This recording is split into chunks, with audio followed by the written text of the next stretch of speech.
Now, I'm going to show you, I've been asked this a few times, well, Jay, what are you buying? I'm actually going to show you one of the regional style type properties that I purchased. And when I say regional, I'm saying less than 50 kilometers from the CBD. All right. So I wanted to show you this one. I bought this for myself in December last year. I secured this in, it's a 1970s build. I purchased it, as I said, in December last year. 700 square meter block, $395,000. It was last sold for $310,000 in August 2014, 8 years ago. So it sold $85,000 more to me.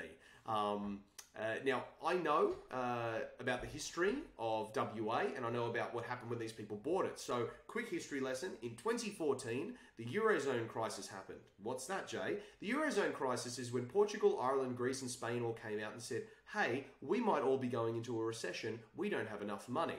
And then, ironically, the UK came in and said, we're going to be together forever. And then they're the ones that left first. But basically what happened was China and India then looked at that potential recessionary period for the Eurozone, and they said, we have to slow down our production because they're our biggest customer. So they picked up the phone and they called Rio Tinto, BHP, Fortescue Metals, etc. And they said, let's slow down on these iron ore, copper orders, team. We don't need as much. So what happened is unemployment started to increase in WA. And then property prices started to drop because population growth was also stinted. This is just following the breadcrumbs, people. That's all you've got to do. There's no magic formula. There's no black box AI system or hotspot zones. This is how you pick property markets, okay? So this property that I purchased has an inbuilt garage, which you can see on the right-hand side. It's also got another garage that they've built on the left-hand side here that they built after they purchased it. Now, I'm going to knock this down because I'm going to build a battle axe style entry to my secondary dwelling that I'm going to build at the back. Now, I'm sacrificing a little bit of yield here because I probably could have got a little bit more than I got, and I'll show you what I got, which I think is still pretty amazing. But I sacrificed a bit of yield because I looked for something that was recently renovated. Okay, so this was a fully renovated property, kitchen, laundry, bathroom, large separate family games room that they did a development application and built. Split reverse cycle aircon, ceiling fans in all the bedrooms, solar power. So this is the DA approved extension that they did. And as I said, I bought it for $85,000 more than when they purchased it, and they did all these renos for me. How fantastic. Using Google Maps, we can see really large front yard and really large rear yard. What I'm going to do is I'm going to demolish that carport because you see I've got a really nice yard here. And what I'm going to do is I'm going to build a secondary dwelling on this. So this is my plan. 4.5 meters from the boundary wall. You can see this. There's still plenty of room at the back. So this is going to be my secondary dwelling that I'm getting construction started on very shortly. Now let's look at the numbers. So the primary residence was bought at $395,000. It's earning $500 a week or 6.6% rental yield. Very attractive. The total cost of the granny flat was about $200K. Okay. Now that includes everything. I'm talking about extending the driveway, putting up the fences, doing the turfing, connection to plumbing and electricity, etc. Everything. Okay.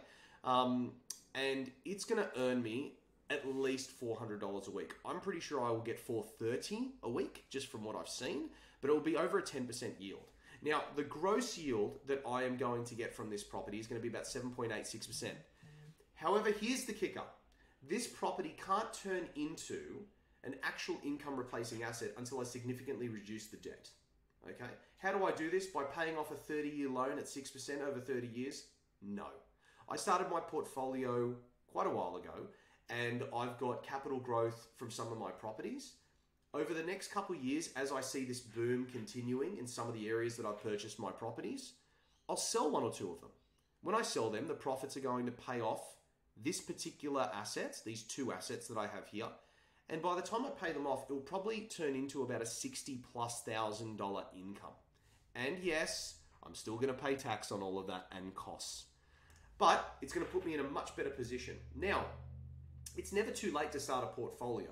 What I'm saying is there's nothing wrong with high rental yield properties, but I don't expect this property to make me a lot of capital growth. I know its purpose. I'm not calling it something it's not. It is a rental yield property. If I want capital growth, I go for capital growth properties. But balance is key in your portfolio, and I think that's so important. Where I bought is the equivalent to Schofields here in Sydney. Similar distance. However, in Sydney, I'd be paying $1.15 million for a property, and I'd be getting a whopping 2.7%, disgustingly low rental yield. Okay, so this just makes all the sense in the world. I'm paying, with the granny flat, that's half the cost. Now, here's another example of something we bought just recently. This also, ironically, is WA. Don't worry, we buy in other places. I'm going to show you Queensland as well. So this example here, we bought this 2-bedroom, 1-bathroom villa for a client looking for growth and above average rental yield. So they wanted a mixture. They wanted a little bit of both. And this property is 7 k's from Perth CBD, so it's in a great location. And location is more important than size. The whole reason why in Sydney buying a 2-bedroom unit in Rozelle or Balmain has made more money over the past 10 and 20 years than a 6-bedroom house on 780 square meters in Parramatta is all because of the location, okay? So the property is less than 7 k's from Perth CBD. It's in a very desirable suburb. The median house price here is $625,000, and we picked this up for $470,000. Of course, it's going to be cheaper than houses because it's a villa, it's only a 2-bedroom, but I mean, the size of this villa is actually quite amazing. Naturally, it's close to parks, schools, shops. The property is fully renovated, floor-to-ceiling tiled bathroom, and a fully renovated kitchen with all new stainless steel appliances, new built-in wardrobes, outdoor entertainment area. We're receiving 5% rental income on this. So it's not positively geared with a 6% interest rate, but it's very close to it. And the client's taking advantage of some of the negative gearing, which I think is smart. This is another property that we purchased. It's a 4-bedroom, 3-bathroom home, 6 k's from Perth CBD. We got this 10 k below market valuation. It's on a 442 square meter block. We paid $780,000 for it. Another great location in a family suburb with an above average median household income.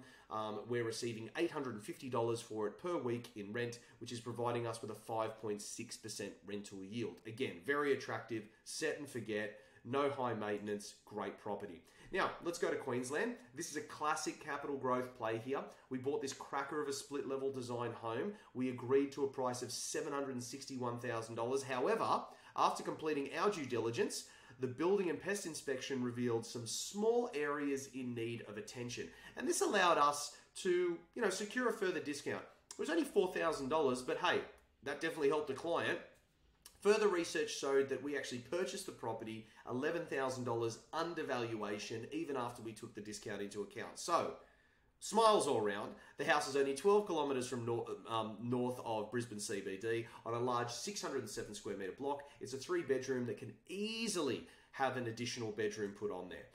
This house is independent with solar power. The position is incredible with easy access to schools, daycares, transport, retail and services. Major infrastructure upgrades are well underway at a nearby train station precinct, and many homes are undergoing transformations, definitely to reflect the modern family-friendly lifestyle that the suburb is pretty well known for. We're receiving $580 for this in rent, providing us with a 4% rental yield.